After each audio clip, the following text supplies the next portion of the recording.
Numbers, chapter 20. The children of Israel, even the whole congregation, came into the wilderness of Zin in the first month. The people stayed in Kadesh. Miriam died there and was buried there. There was no water for the congregation, and they assembled themselves together against Moses and against Aaron. The people quarreled with Moses and spoke, saying, "We wish that we had died when our brothers died before Yahweh. Why have you brought Yahweh's assembly into this wilderness, that we should die there, we and our animals? Why have you made us to come up out of Egypt, to bring us into this evil place? It is no place of seed, or of figs, or of vines, or of pomegranates, neither is there any water to drink." Moses and Aaron went from the presence of the assembly to the door of the tent of meeting and fell on their faces. Yahweh's glory appeared to them. Yahweh spoke to Moses, saying, "Take the rod and assemble the congregation, you and Aaron your brother, and speak to the rock before their eyes, that it pour out its water. You shall bring water to them out of the rock, so you shall give the congregation and their livestock drink."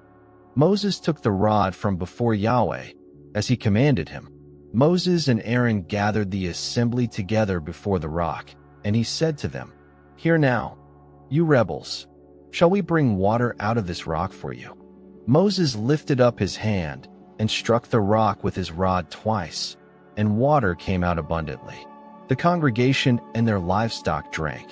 Yahweh said to Moses and Aaron, "Because you didn't believe in me, to sanctify me in the eyes of the children of Israel, therefore you shall not bring this assembly into the land which I have given them. These are the waters of Meribah, because the children of Israel strove with Yahweh, and he was sanctified in them."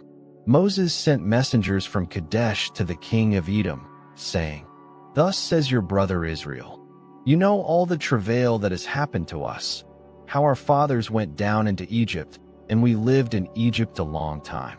The Egyptians mistreated us and our fathers.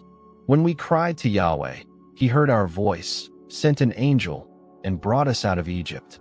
Behold, we are in Kadesh, a city in the edge of your border. Please let us pass through your land. We will not pass through field or through vineyard, neither will we drink from the water of the wells. We will go along the king's highway. We will not turn away to the right hand nor to the left, until we have passed your border." Edom said to him, "You shall not pass through me, lest I come out with the sword against you."